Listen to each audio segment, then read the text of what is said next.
ఆయన ఓకేనా? ఆయన ఇప్పుడు భారతదేశం మొత్తం కాక్రోచ్ కాక్రోచ్ కాక్రోచ్ అని నడుస్తుంది. అది ఎంతవరకు కరెక్ట్ ఏందన్న అసలు?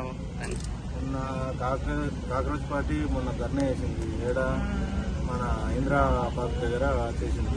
ఏం చేసారు అసలు? ఈ కాక్రోచ్ పార్టీ ఎక్కడి నుంచి వచ్చింది? ఇది హిందుత్వానికి వ్యతిరేకంగా వచ్చింది. ఇది పార్టీ అనేది హిందూ వ్యతిరేకంగా వచ్చింది. ఇదేంటంటే హిందువుని నాశనం చేయడానికి వచ్చింది.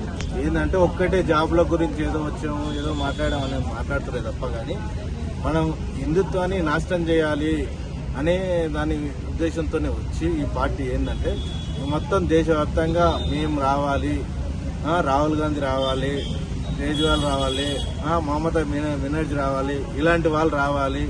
ఇక్కడ తెలంగాణలో చూసుకుంటే కేసీఆర్ కానీ రేవంత్ రెడ్డి కానీ రావాలి. ఇలాంటి ఏంటంటే వీళ్ళంతా వీళ్ళకు పార్టీ అంతే. మరి వీళ్ళకి ఏంటి అంటే హిందుత్వాన్ని నాశనం చేయాలి. హిందూ అనేది ఉండకూడదు. ఇస్లాం కానీ క్రిస్టియన్ కానీ ఇవి రావాలి మనకు. ఇప్పుడు ఏంటంటే జరుగుతుంది అంటే జరగదు. ఎందుకంటే ఇప్పుడు జరిగేది ఏంటంటే హిందుత్వం అందరు వస్తున్నారు కాబట్టి బయటకు వస్తున్నారు కాబట్టి ఇది జరగనివ్వరు. అంటే అందులో ఉన్న ముగ్గురులో కాక్రోచ్ పార్టీ స్టార్ట్ చేసిన ముగ్గురులో ఒక వ్యక్తి మన శివుని మీద కొన్ని వల్గర వీడియోలు ఉన్నాయి. ఒక అతనేమో పాకిస్తాన్ వాళ్ళకి సపోర్ట్ చేసిన వీడియోలు ఉన్నాయి. వీళ్ళకి మన తెలంగాణలో జర్నలిస్టులు అని చెప్పుకునే తులసి గాని కొంతమంది ఉన్నారు. పేర్లు మెన్షన్ చేసిన ప్రాబ్లం లేదు. వాళ్ళు కొంతమంది ఉన్నారు. వాళ్ళు ఇవన్నీ కన్సిడర్ చేయకుండా ప్రభుత్వానికి వ్యతిరేకంగా అని చెప్పేసి మాట్లాడుతున్నారు. నిజంగా జర్నలిస్టులా? వీళ్ళు జర్నలిస్ట్ కాదు, వీళ్ళు ఉగ్రవాదులు. వాస్తవాన్ని చెప్పాలంటే వీళ్ళు ఉగ్రవాద సంస్థ చేసిన వీళ్ళంతా. కానీ వీళ్ళు ఏదో మన దేశానికి ఏదో ఉద్ధరిస్తారు ఏదో చేస్తారని కాదు వచ్చింది.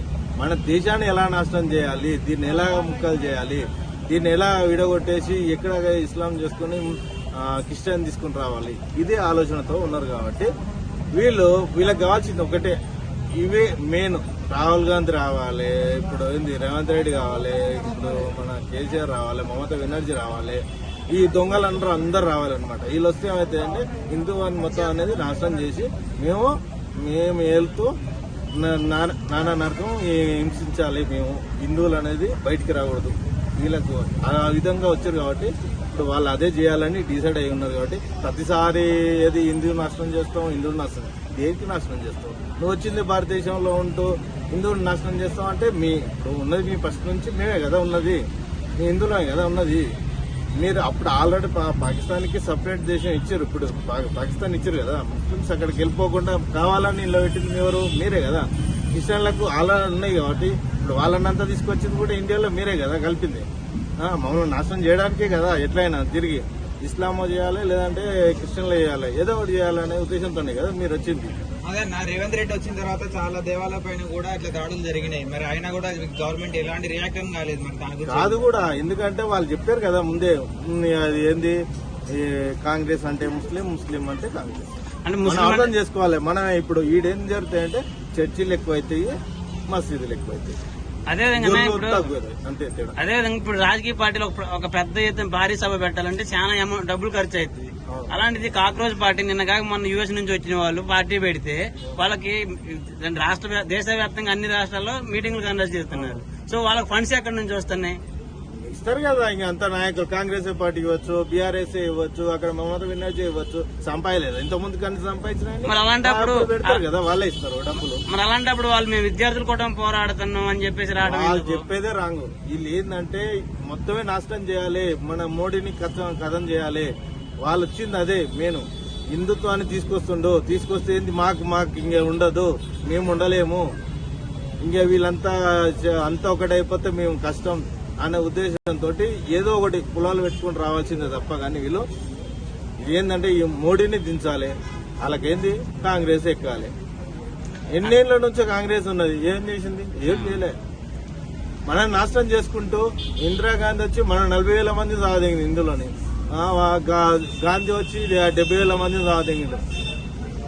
అంటే ఇంత సుదీర్ఘ రాజకీయ అనుభవం ఉన్న వ్యక్తులు కాదని ఎక్కడో యుఎస్ లో ఒక ఇన్స్టాగ్రామ్ రీల్ చేసుకునే అతనికి ఫాలోవర్స్ పెరిగారని ఇప్పుడు ఈ జర్నలిస్టులు ముసుగులో ఉన్న వాళ్ళందరూ వెళ్ళడం కరెక్ట్ అంటారా? ఈ ఫాలోవర్స్ ఎవ్వరు లేరు. బంగ్లాదేశ్ వాళ్ళు, నేను చెప్తా చూడండి, అక్కడ మన ఇండియా నుంచి అయితే ఎవరు లేరు. బంగ్లాదేశ్ వాళ్ళు, పాకిస్తాన్ వాళ్ళు ఉన్నారు తప్ప కానీ ఫాలోవర్స్ ఇక్కడున్న ముస్లిమ్స్ కానీ క్రిస్టియన్స్ కానీ వాళ్ళు అవ్వచ్చు. ఈ దేశం కోసం మాత్రం ఉన్నోళ్ళు మాకు ఎది కావాలని రాలేదు, ఎవరు చేయలేదు. వీళ్ళు ఇన్స్టాల్ ఏంటంటే వీళ్ళకి కావాల్సింది ఏంది, ఇస్లామో క్రిస్టియన్ చేయాలి, ఈ రెండే చేయాలి. వీళ్ళకి కావాల్సింది అది. కావాలన్నప్పుడు ఇంకా ఏదో ఒకటి కాక్రోచ్ కావాలంటాడు, ఇంకోటి కొత్త పార్టీ కావాలంటాడు. ఏంటంటే రాహుల్ గాంధీ కావాలి కదా, ప్రధాని ఎక్కాలి కదా. నేను ఎక్కి వీళ్ళని అనగదొక్కేసి మొన్ననే అంటుండు కదా, మిమ్మల్ని నాశనం చేసి చంపేస్తాం, మిమ్మల్ని ఏముండవు, హిందువుల నుంచం అని మాట్లాడుతారు కదా. ఇంకోటి ప్రకాష్ రాజు వాడవాడు మెంటల్ గా లేక మాట్లాడుతున్నాడు, హిందువులని నాశనం చేసేస్తాం, చంపేస్తాం, పొడిచేస్తాం అని మాట్లాడుతున్నావు. నీకంత సీన్ లేదు. నువ్వు పుట్టింది కూడా హిందువుల నుంచే, అది తెలుసుకోవాలి ముందు. నువ్వు హిందువుని నాశనం చేసేస్తా, దాన్ని చేస్తా అంటే ముందు నువ్వు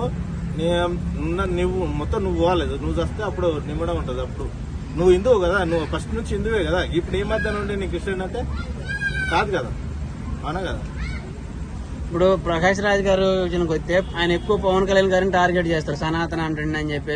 అంటే పవన్ కళ్యాణ్ గారిని అంటే ఇప్పుడు అట్లా అంటే నాయకుడు అంటే మోడీ గారు, అమితాబ్ గారు గాని, మన పవన్ కళ్యాణ్ గారు గాని, మన ఆయన ఇది ఈ నాయకుడు మన సీఎం ఏంటి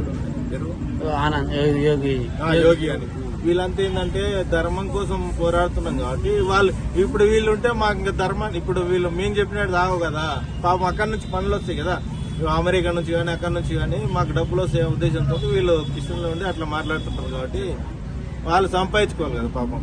ఇందులో వాడి అంటే ఇందులో టార్గెట్ కదా వీళ్ళకి. ఇంకొకటి నిన్న జరిగిన కాక్రోచ్ మీటింగ్, హైదరాబాద్ లో జరిగిన కాక్రోచ్ మీటింగ్ లో వాళ్ళు కొన్ని వ్యాఖ్యలు చేశారు. అంటే ఇక్కడున్న యూత్ ని టార్గెట్ చేయాలి, ఇక్కడున్న యూత్ ని మొత్తం ఢిల్లీ మీటింగ్ తీసుకెళ్లాలని చెప్పేసి అన్నారు. అంటే యూత్ ని రెచ్చగొడుతున్నట్టే కదా. కాక్రోచ్ పార్టీలు ఉండేదే దొంగలు. ఎవడు రెచ్చగొట్టే ఓడలే అమ్మను పోయి రద్దన్నాలా ఎవడున్నాడు అలా. దొంగలు తయారైపోయి రద్ద తప్ప కానీ ఎవడన్నా అందులో జర్నలిస్ట్ బ్యాక్ చేసుకున్న దొంగలే వాళ్ళంతా. వాళ్ళు ఏమో ఎవడు పైసలు ఇస్తే వాళ్ళ దిక్కు పోతారు, నేను పైసలు ఇస్తే నా దిక్కు కూడా వస్తారు వాళ్ళు. అట్లా మరి అసలు వాళ్ళు మన మాటలు ఎందుకుంటాం, వాళ్ళ మాట మన ఇంటే ఉన్నదంతా ఉంచుకుని పోయినట్టు కదా లెక్క. మళ్ళీ అక్కడికి వెళ్ళి ఎంతో మంది దొంగలు ఉంటారు కదా. మళ్ళీ అక్కడికి వెళ్ళి శ్రీశ్రీ పద్యాలు అవి చదువుతున్నారు. అది అంతవరకు కరెక్ట్. ఏంటి శ్రీశ్రీ గారి పద్యాలు ఉన్నాయి కదా, అన్ని చెప్తారు, శ్రీశ్రీ పద్యాలు చెప్తారు, ఇంకేమైనా పద్యాలు చెప్తారు. వాళ్ళకి వచ్చినట్టు వాళ్ళు మాట్లాడతారు. పదండి ముందుకు, పదండి తోసుకొని పోదాం పోయి ఏం చేద్దాం, రాహుల్ గాంధీ చేతి కిందకి ఇద్దాం, లేకపోతే మమతా బెనర్జీ కిందకి ఇద్దాం, బంగ్లాదేశ్ వాళ్ళు, పాకిస్తాన్ వాళ్ళు ఇండియాలో తీసుకొచ్చి మనం నాశనం చేసుకుందాం. అది కావాలి కదా మనం ముఖ్యంగా. అదే మరి దానికే పదండి పోదాం, పదండి ముందుకు. ఉద్యోగాల కోసం కాదు, నిజాయితీగా ఉద్యోగాల కోసం అయితే కాంగ్రెస్ పార్టీ ఇష్యూ. నువ్వు గవర్నమెంట్ నిలదీసి అడుగు, నీకు గుద్దలు దమ్ముందా? నీకు లేదు. మనం పైసలు కావాలి అంటే ఏదో ఒకటి మనం వెళ్ళాలి అంతా కాలం పట్టుకోవాలి, చేసుకోవాలి, బతకాలి. అది కావాలి. కానీ ఎవడైనా ఉద్యోగాల కోసం అంటే వాడికే వస్తుంది, వాడికేం రాదు. ఉద్యోగాల కోసం అయితే నేను ఉద్యోగం కోసం నేనేందుకు వెళ్తాను, నాకు పైసలు కావాలి, నేను ఓటు డబ్బులు ఇస్తే వాళ్ళకి వెళ్తాను. అది మన ఇక్కడ ఏంటంటే ఇండియాలో జరిగేది అదే మెయిన్.